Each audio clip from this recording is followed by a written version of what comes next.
നമസ്കാരം.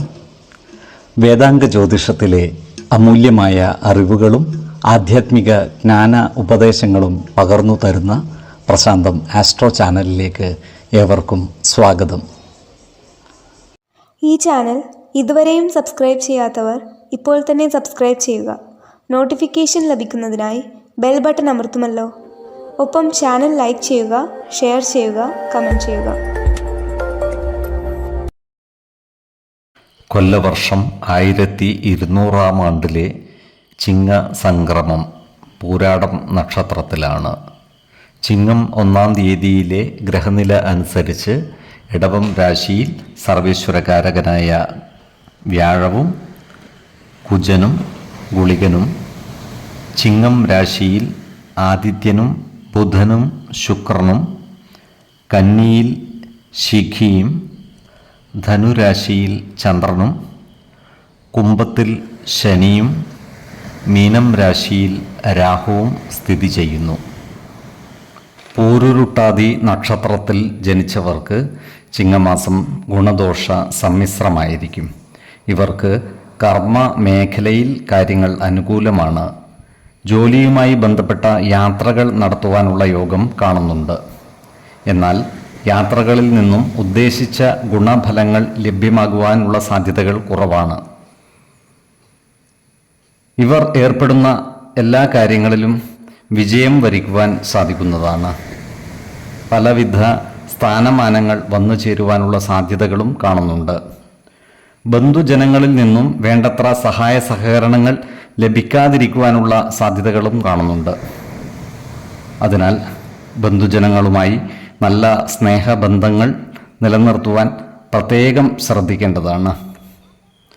ഇവർക്ക് ദാമ്പത്യ സുഖവും കുടുംബ സുഖവും വന്നു ചേരുന്നതാണ്. കുംഭക്കൂറുകാരായ ഈ നക്ഷത്രക്കാർക്ക് ഗൃഹ ഉപകരണങ്ങളും ആഡംബര വസ്തുക്കളും വാങ്ങുവാനുള്ള യോഗം കാണുന്നുണ്ട്. ഇവർ ആരോഗ്യ കാര്യങ്ങളിലും ഒരു പ്രത്യേക ശ്രദ്ധ പതിപ്പിക്കുന്നത് ഗുണകരമായിരിക്കും. പ്രത്യേകിച്ചും ജീവിത ശൈലീ രോഗമുള്ളവർ കൃത്യമായ വൈദ്യ പരിശോധനകൾ നടത്തുന്നതും ഡോക്ടറുടെ നിർദ്ദേശമനുസരിച്ചുള്ള മരുന്നുകൾ മുടങ്ങാതെ കഴിക്കുന്നതും ഗുണകരമായിരിക്കും. ഇവർ സാമ്പത്തിക കാര്യങ്ങൾ കൈകാര്യം ചെയ്യുമ്പോൾ ജാഗ്രത പാലിക്കേണ്ടതുമാണ്. മീനക്കൂറിൽ ജനിച്ചവർക്ക് അപ്രതീക്ഷിതമായ ചില മാറ്റങ്ങൾ വന്നുചേരുവാൻ സാധ്യതയുണ്ട്. ഇവർക്ക് ധനധാന്യ സമൃദ്ധി വന്നുചേരുന്നതാണ്. ഇവർക്ക് അർഹതപ്പെട്ട ചില സ്വത്തുവകകൾ നഷ്ടമാകുവാനുള്ള സാധ്യതകളും കാണുന്നുണ്ട്. എന്നാൽ ഈശ്വര കടാക്ഷത്താൽ എല്ലാ പ്രതിസന്ധികളെയും അതിജീവിക്കുവാൻ ഇവർക്ക് സാധിക്കുന്നതുമാണ്. 1, 10, 20 തീയതികൾ അനുകൂലമാണ്. ഉത്രട്ടാതി നക്ഷത്രത്തിൽ ജനിച്ചവർക്ക് ചിങ്ങമാസം ഗുണദോഷ സമ്മിശ്രമായിരിക്കും. ഈ നക്ഷത്രക്കാർക്ക് കർമ്മ മേഖലയിൽ കാര്യങ്ങൾ അനുകൂലമായിരിക്കും. ജോലിയിൽ പലവിധ മാറ്റങ്ങൾ വന്നുചേരുവാനുള്ള സാധ്യതകളും കാണുന്നുണ്ട്. വരുമാന വർധനവ് ഉണ്ടാകുമെങ്കിലും അതിനനുസരിച്ചുള്ള ചിലവുകൾ വർദ്ധിക്കുന്നതുമാണ്. ഈ നക്ഷത്രക്കാർക്ക് ദാമ്പത്യ സുഖവും കുടുംബ സുഖവും ലഭിക്കുന്നതാണ്.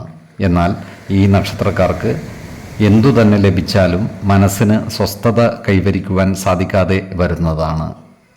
ഈ നക്ഷത്രക്കാരായ ബിസിനസ്സുകാർക്ക് കാര്യങ്ങൾ അനുകൂലമാണ്. ബിസിനസ്സിൽ പുതിയ രീതികൾ കൊണ്ടുവരുവാൻ ഇവർക്ക് സാധിക്കുന്നതുമാണ്. കാലത്തിനനുസരിച്ചുള്ള നൂതന സാങ്കേതിക വിദ്യകൾ ഉപയോഗപ്പെടുത്തുവാൻ ഇവർക്ക് സാധിക്കുന്നതുമാണ്. ഈ നക്ഷത്രക്കാരോട് ശത്രുതാ മനോഭാവത്തോടെ പെരുമാറുന്നവരുടെ എണ്ണം വർദ്ധിക്കുന്നതാണ്.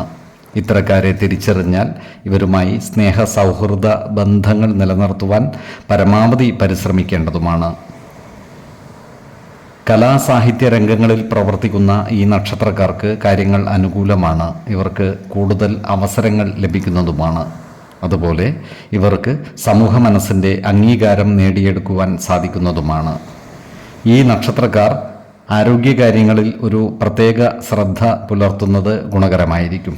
പ്രത്യേകിച്ച് ജീവിത ശൈലീ രോഗമുള്ളവർ കൃത്യമായ വൈദ്യ പരിശോധനകൾ നടത്തുകയും ഡോക്ടറുടെ നിർദ്ദേശമനുസരിച്ചുള്ള മരുന്നുകൾ മുടങ്ങാതെ കഴിക്കുകയും വേണം.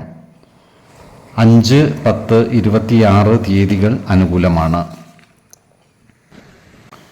രേവതി നക്ഷത്രത്തിൽ ജനിച്ചവർക്ക് ചിങ്ങമാസം ഗുണദോഷ സമ്മിശ്രമായിരിക്കും. ഈ നക്ഷത്രക്കാർക്ക് കർമ്മ മേഖലയിൽ വേണ്ടത്ര പുരോഗതി ഉണ്ടാകില്ല. ജോലിസ്ഥലത്ത് ശത്രുതാ മനോഭാവത്തോടെ പെരുമാറുന്നവരുടെ എണ്ണം കൂടുവാനുള്ള സാധ്യതകളും കാണുന്നുണ്ട്. അതിനാൽ ജോലിസ്ഥലത്ത് സഹപ്രവർത്തകരോടും മേലുദ്യോഗസ്ഥരോടും നല്ല രീതിയിൽ പെരുമാറുകയും എല്ലാവരുടെയും ഇഷ്ടം നേടിയെടുക്കുവാൻ പരിശ്രമിക്കുകയും വേണം. ഈ നക്ഷത്രക്കാരായ കർഷകർക്ക് കാര്യങ്ങൾ അനുകൂലമാണ്. കാർഷിക ആദായം വർദ്ധിക്കുവാനുള്ള സാധ്യതകൾ കാണുന്നുണ്ട്. ഈ നക്ഷത്രക്കാർ ദാന ധർമ്മ കാര്യങ്ങൾക്കായി കൂടുതൽ സാമ്പത്തികം വിനിയോഗിക്കുന്നതായും കാണാം. ഇവരുടെ സന്താനങ്ങളുടെ വിവാഹ കാര്യത്തിൽ തീരുമാനമാകുന്നതാണ്. വിശ്വാസികൾക്ക് ജാതക പരിശോധന ചെയ്ത് വിവാഹ കാര്യത്തിൽ ഉചിതമായ തീരുമാനം എടുക്കാവുന്നതുമാണ്. നക്ഷത്ര പൊരുത്തവും പാപ സാമ്യതയും കുജദോഷവും ദശാസന്ധി ദോഷവും മനപ്പൊരുത്തവും മറ്റു കാര്യങ്ങളും പരിഗണിച്ചു വിവാഹ കാര്യത്തിൽ ഉചിത തീരുമാനമെടുക്കുന്നതാണ് ഉത്തമം. അതുപോലെ ഏജൻസി പ്രവർത്തനങ്ങളിൽ ഏർപ്പെട്ടിരിക്കുന്ന ഈ നക്ഷത്രക്കാർക്കും കാര്യങ്ങൾ അനുകൂലമാണ്. ക്രയ വിക്രയങ്ങളിലൂടെ വരുമാനം വർദ്ധിപ്പിക്കുവാൻ ഇവർക്ക് സാധിക്കുന്നതുമാണ്. ഇവർ ആരോഗ്യകാര്യങ്ങളിൽ ഒരു പ്രത്യേക ശ്രദ്ധ പുലർത്തുന്നത് നല്ലതായിരിക്കും. 2, 15, 28 തീയതികൾ അനുകൂലമാണ്. ഈ നക്ഷത്രക്കാർ ജനിച്ച സമയത്തെ അടിസ്ഥാനമാക്കിയുള്ള ജാതകത്തിലെ ലഗ്ന രാശിയുടെയും ലഗ്ന അധിപന്റെയും സ്ഥിതിയും ശുഭ പാപ ഭാവങ്ങളുടെ സ്ഥിതിയും ഓരോ രാശിയിലെയും ഗ്രഹങ്ങളുടെ സ്ഥിതിയും അനുസരിച്ച് ഇവരുടെ പൊതുഫലത്തിൽ ഏറ്റക്കുറച്ചിലുകൾ ഉണ്ടാകുവാനിടയുണ്ട്. കുടുംബ ദേവതകളെയും ഇഷ്ട ദേവതകളെയും ഉപാസിക്കുന്നത് ഇവർക്ക് ആയുരാരോഗ്യ സൗഖ്യമേകും.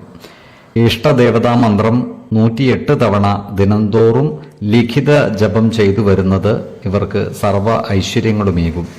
നല്ല വ്യക്തി സാധനകളോടെയും ഉപാസനകളോടെയും മുന്നേറിയാൽ സർവേശ്വരാനുഗ്രഹത്താൽ ഇവരുടെ സർവകാര്യങ്ങളും മംഗളകരമാകും. നന്ദി, നമസ്കാരം. ജ്യോതിഷരത്നം പ്രശാന്ത് കണ്ണോം.